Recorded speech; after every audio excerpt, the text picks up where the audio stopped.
got this across to you, so I'm hoping I'm just filling in holes or making sure you're good. All right?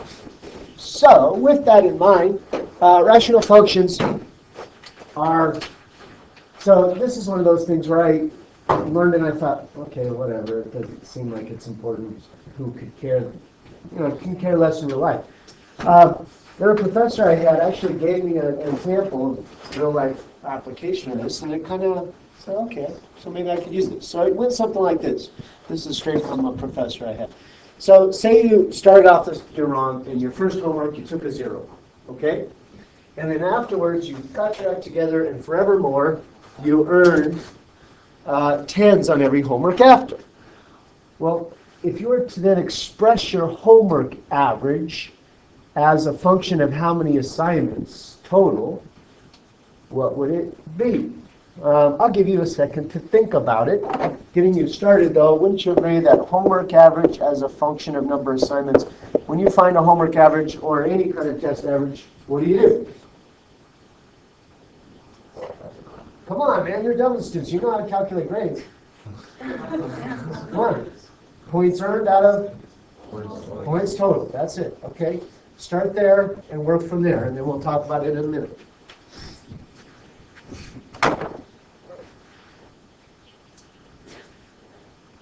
Work together. Work in the teams. Let's work in a team, guys. But definitely don't say, I don't get it. I'll wait for him to tell me. We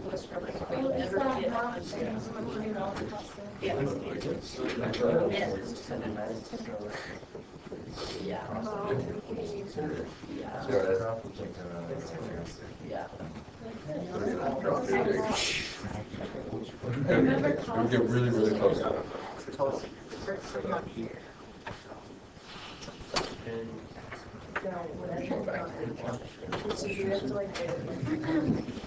Would there be a hole?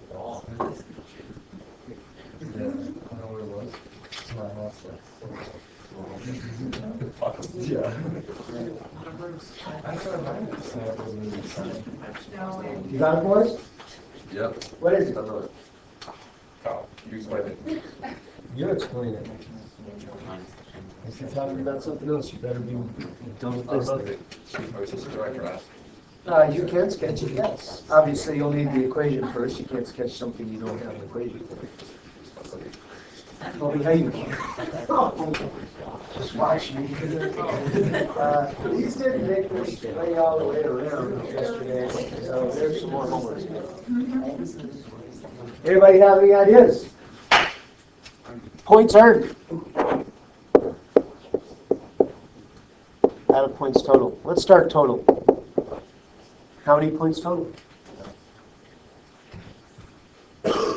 X, you're on the right track. Okay. 10x. There you go.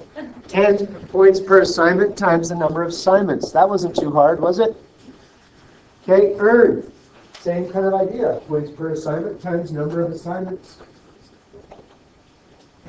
So, what? 10x minus 10. 10x is the total, but he didn't earn 10 on the first assignment, so 10x minus 10, yeah? You could take out a greatest common factor and simplify this. This would be something like x minus 1 over x, yeah? If you were to graph this, tell me something about the graph. This is where we're starting to head, rational functions and what their graphs look like. Give me something about the graph. I like, give me more than, you're on the right track with. It has a, speak some math to me, my friends. Asymptote at 0. And when you say asymptote, more specifically, you mean there's a vertical asymptote at 0. True. What else? There's a horizontal asymptote at not 10, 1. Now, remember, you're talking homework averages, decimal forms of homework averages. Remember, not percent forms. So aren't decimal forms less than 100%, yeah? Or up to 100%, which is 1. So it makes sense that we're limited at the top by 1. What about an x-intercept? There's one at 1.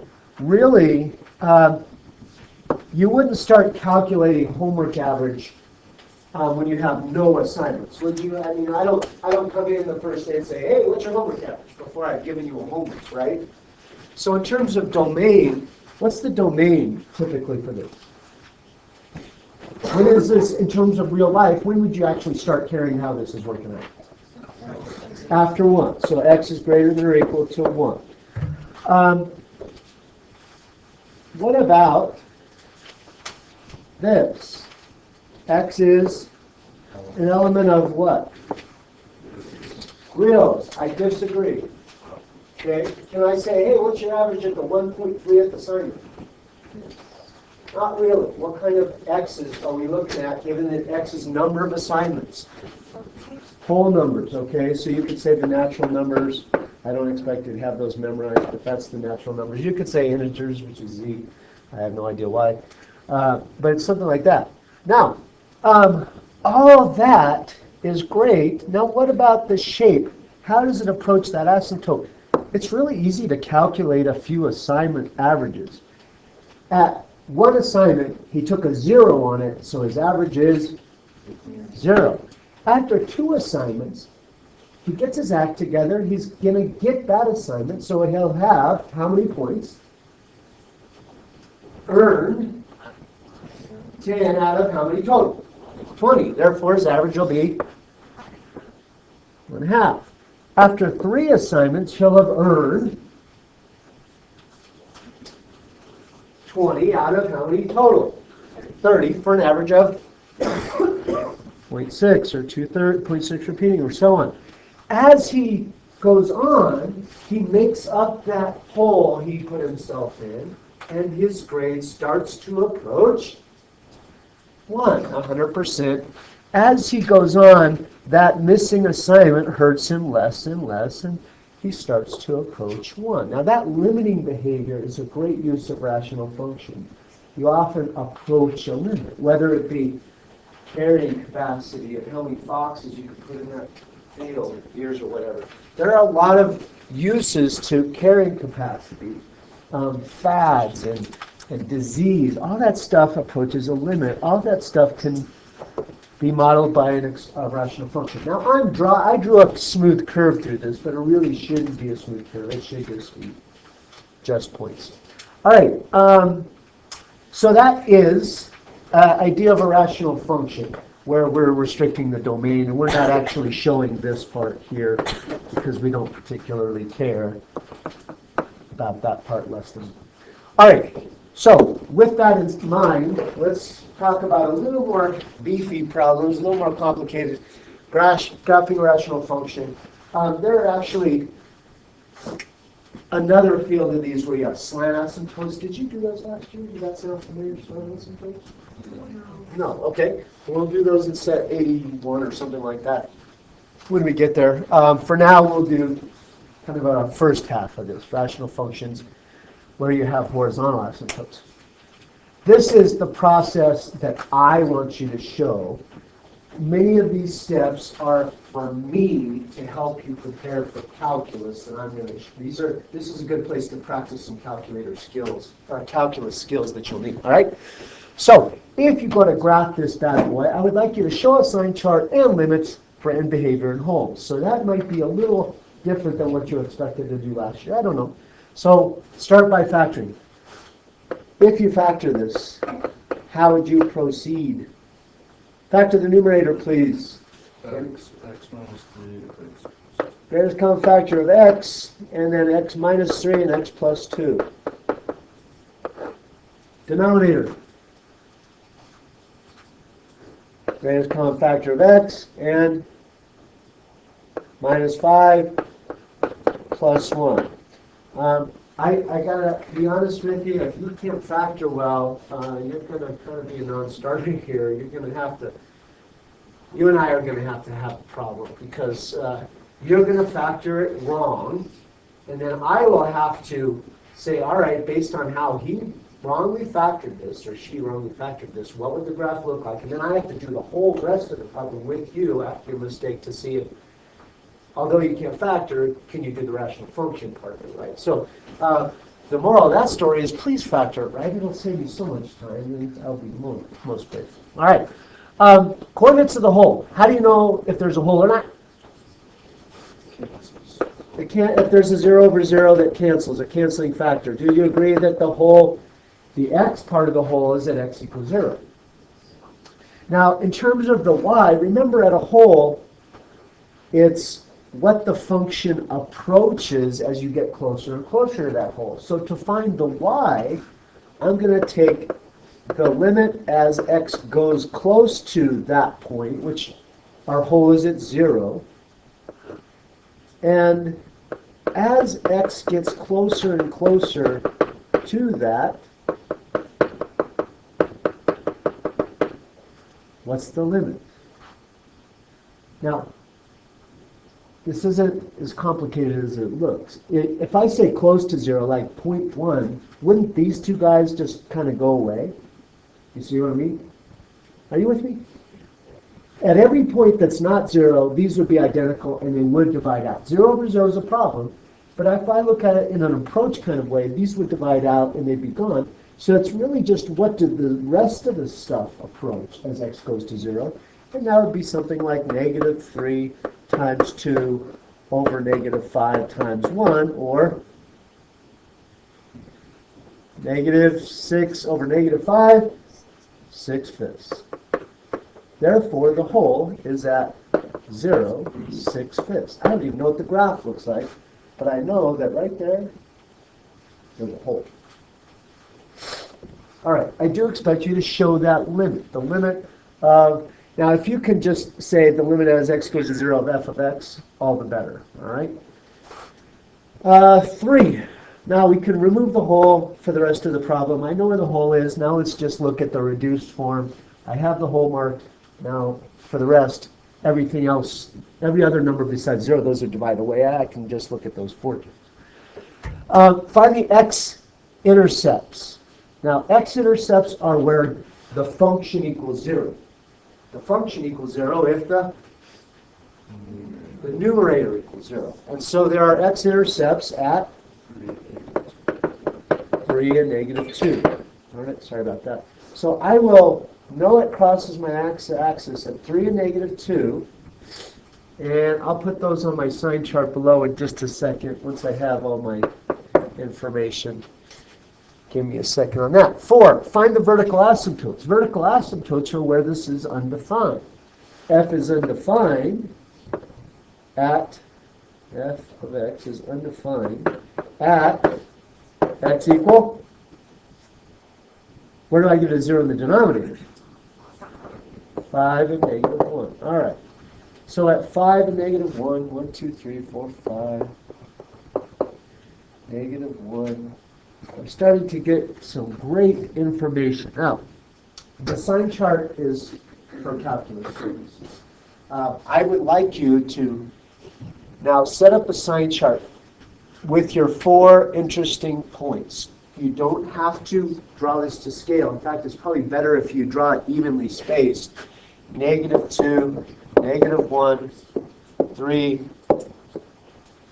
and 5. You should do vertical asymptote with the negative 1. Second point there. Oh, vertical. I wrote an x-intercept. Thank you very much. All right. Yes, you're right. That's another point there. Thanks. Okay. Sorry about that. Okay. In terms of the signs, it's important that you can run this sign chart well because, again, you're going to use it in calculus for a first derivative test. It's also, there's quicker ways and slower. It's up to you how you go about this. But when I go to test this, I don't actually take a number here and put it through all 4 and figure out the sign. I actually say this first term, negative 3, is going to be negative before 3, and then afterwards, that term there is going to be positive. Then I go to x plus 2. X plus 2 would be negative when x plus 2 would be negative before or left of negative 2, and then after negative 2, x plus 2 would start to be positive. Look down at x minus 5. When would it be negative and when would it be positive?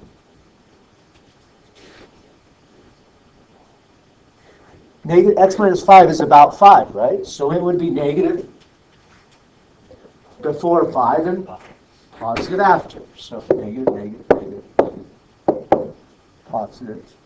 And then last but not least, x plus 1, it would be negative for small numbers until you passed 1, negative 1, and it would start to be positive. Now, doing it that way tends to go about half as much time as going each region saying all four things, all four things, all four things, all four things, all right? If you get good at that, if you can get your mind around that, it'll save you some time. If that way, what I just did doesn't work for you, then just go region by region, take a test point, and take your time, I suppose. 4 negatives, how would that result then as an overall sign? Positive, 3 negatives, negative, 2 negatives, positive, 1 negative, negative, 4 positives. Positive. That will then tell me where my graph is going to be above and below the axis. Finally, sign chart check. The end behavior. The limit as x goes to infinity of the function. As x gets infinitely large, you guys are actually pretty darn good at this. As x gets infinitely large, what are the terms that dominate and what does the limit go to? It's really just about x cubed over x cubed, which is 1. Right? As x gets infinitely large, all this smaller stuff will start to mean less and less, and it'll start to approach 1.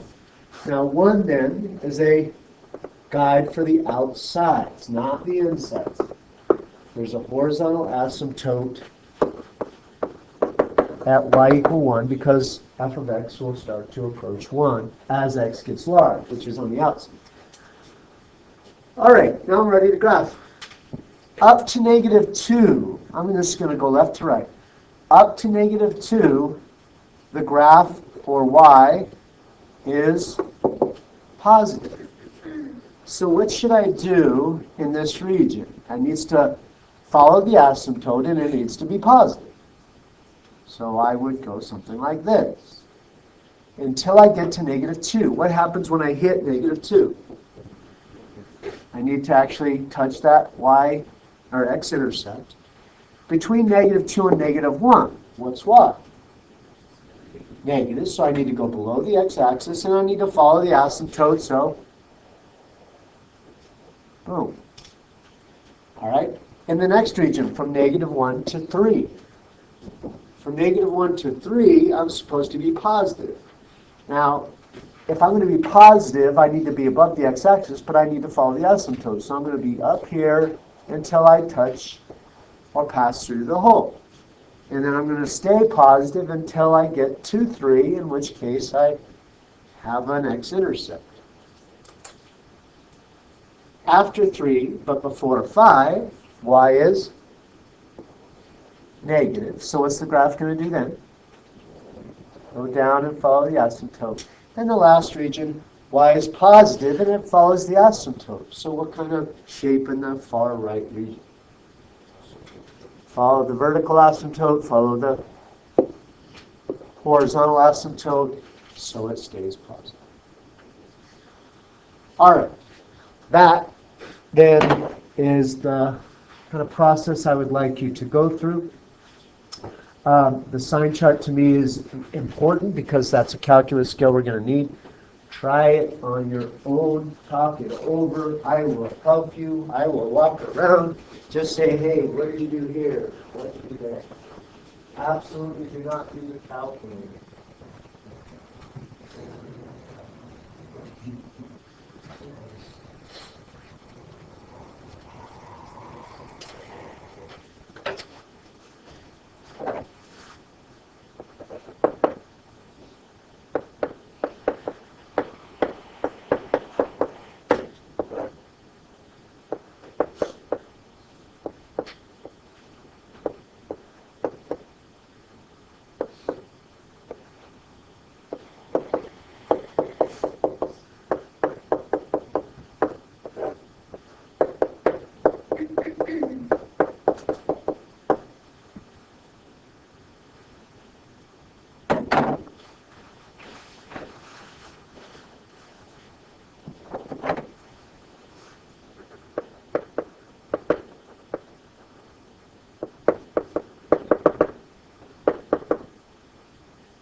How we doing, my friend? Getting there? Okay. All right. Do you agree that there was no hole? Why is that? All right. No canceling, no common factor. All right. X-intercepts are at the top of 0, so that you get 3, -3. All right. Put a dot down. We'll put the sign chart down later. Vertical asymptotes are denominator zeros. That's 0, 2, and 4. So you have dotted vertical lines at 0, 2, and 4. And now I can make my sign chart. There were 4 elements to my sign chart. Going from least to greatest, I had -3, then 0, then 2, then 3, then 4. The sign chart part of this is the part you will gradually get better at. It's an important skill. But hopefully you had negative, positive, negative, positive, negative, positive. Do you agree with those signs? Yes? All right. Also, end behavior. Because there's more power in the denominator, if I look at x cubed in the denominator, then the denominator is going to grow bigger faster. And so this should approach 0 because I'm going to get smaller numbers over huger numbers. Those get smaller and smaller and smaller, approaching 0. So do you agree with my end behavior? There's a horizontal asymptote at the x-axis. Yes? All right, the graph then on the far left. I have to be negative, so below the axis, but I have to approach this asymptote. So it should be following this asymptote until I get to -3 where I have an x-intercept, so I touch that point. From -3 to 0, I should get positive-wise, so I turn up. Does your graph do that from -3 to 0? Yes? Okay. From 0 to 2, y is negative again. So if I'm going to be negative, I'm below the x-axis. Following the asymptote, I'm down here. Okay? But it says as I approach 2, I stay negative, and I don't actually touch 2 because it's an asymptote. So what the heck do? I feel like I'm running out of places to go. I can't cross the axis because then it wouldn't be positive, negative. What do? I have to stay negative and I have to follow the asymptote. What does that mean I have to do? Follow it down. Okay? From 2 to 3, which is in this little tiny region, positive, following the asymptote here until it touches that x-intercept. And then from 3 to 4, it's negative. So it'll pass through and head down. And last but not least, positive, following the asymptotes is this L shape that often happens, like that. How'd that go? Pretty good? Great. Okay, let's go on to the second idea, which is a calculus idea, not a pre-calculus idea. I didn't know, on days like this, I don't know what color to make my note sheet. I use green for pre-calc, and that's what the front is. Technically, the back should be a yellow sheet because it's derivatives, but that's okay.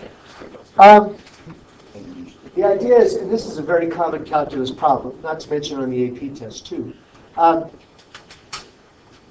So you'll often get a limit problem, but it's not really a limit problem. It's actually a derivative problem, and it's just hidden through the definition of the derivative, which has a limit in it. So for example, this guy in the back, I look at that and I think, well, I could do that algebraically.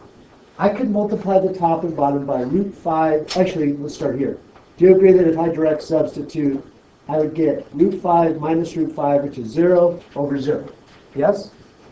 All right. 0 over 0 often indicates, not always, but often indicates a derivative. Because the whole derivative is about change in y over change in x between 2 points getting closer and closer to each other so that change goes to 0 over 0. Now, I could, like I said, I could do this algebraically by multiplying by √5 plus x plus √5 over itself, and I would get that. But the intention is really that you see this as, that's kind of the definition of the derivative. It looks like a point plus a little gap over the gap. That's kind of the original definition of the derivative. Yeah?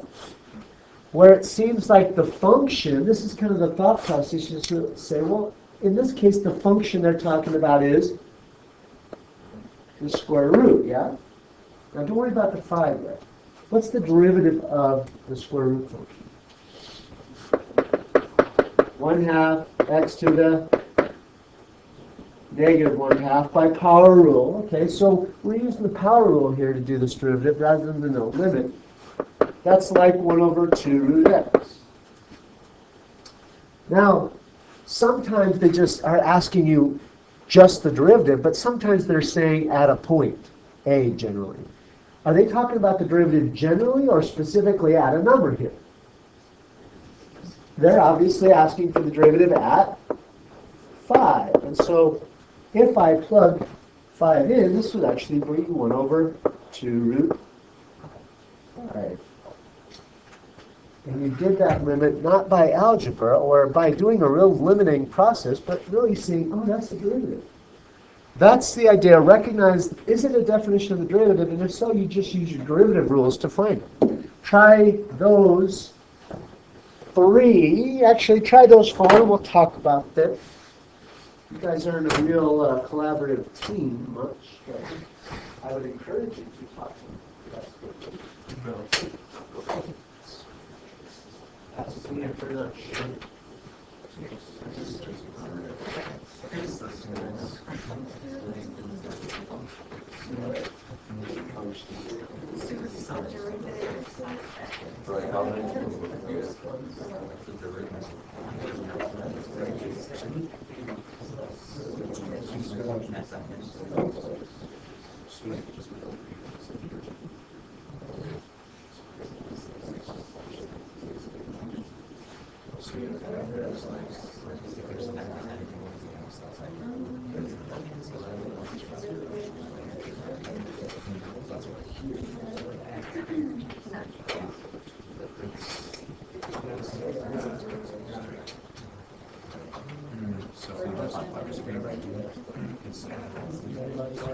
Hi. Hi.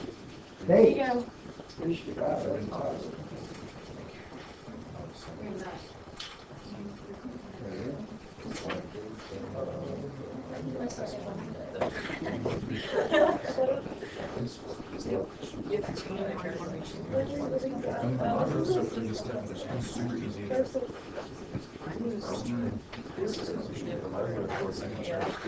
Just walked in the office for a second.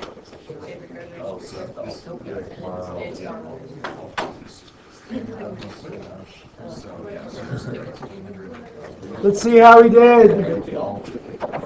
So for this one, the process, I would say something like f of x is sine of x. The derivative then is cosine of x. And are they talking at a point or just the derivative? Just the derivative. Your answer is cosine of x. Okay? The next one, f of x is, the function they're talking about is obviously natural log. The derivative of natural log is 1/x, and they're saying at a specific point, what point? 3, so your answer is 1/3. The next one, what is the function? E to the x. The derivative of e to the x is e to the x. And they seem to be talking about at -1. -1. Okay, or 1/8. This one is a multiple choice problem from an AP test. It requires some very careful reading. So, they say, which of these would find the derivative at 1? Let's look at 1. Yes or no? That is the derivative of 1. How many say yes? Raise your hand. How many say no? Okay, let me make this clear. You have 2 choices. You either raise your hand with yes, or you raise your hand with no. There is no choice of I'm a big wuss. I'm not going to raise my hand at all. So, how many say yes? That means all of you say no. Yes? I want to see the hand say no. Actively say no. Raise the hand. Raise the hand. That's not raised. Raise it. I can't change it, yes. I changed it. You said yes? I think so. Okay, thankfully, got some hands. I don't even know what the question is anymore. I just want to see some hands, for goodness sake. It is, feels like it, but oh, there's a problem. What is the problem? H. Yeah, the definition of the derivative is f of x plus h minus f of x, and therefore this really needs to be 1 for a tall rule. And so that's a no. Good job, although I think you just chose no because it was the second choice and you had to raise your hand at some point.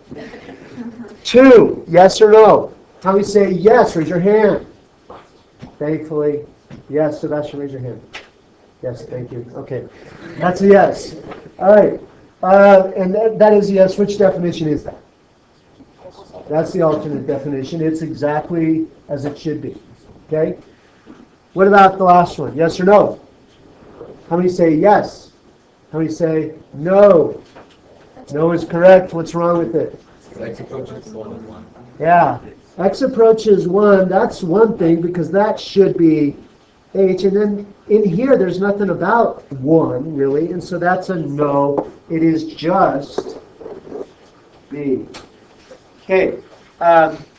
You did a pretty nice job with that. I gotta say, the AP, the BC students had that on their test last week, and about a fourth of them missed it. It requires really specific reading, really fine reading, and total mastery of the definitions. All right. That is that. Next. Golly, this is taking a long time. Test corrections. Let's just go with the...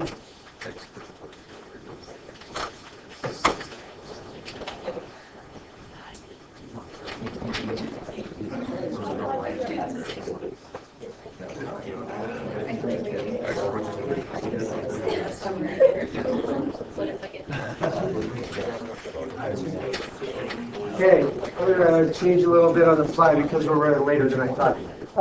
Would you please put your phones away? I'm going to try and keep the test fairly similar from year to year and track how I did so I can see if I improved as far as teaching ideas. The only way to do that is the test fairly similar. I don't want the test out from year to year, so please put your phones away, or your phones are away. All right. I think I'm just going to do the first page today, show you the first page, and then the second page I'll do tomorrow. The first page, however, is the good page, so there are actually already corrections for points back on this page. The corrections for points back will be tomorrow. We'll see that. Have it? Okay, just making sure.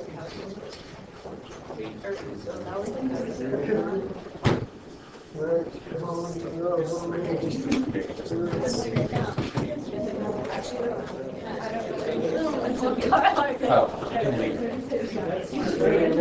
to BC. Go to BC. Oh, thank you. No, go to BC. Thank you.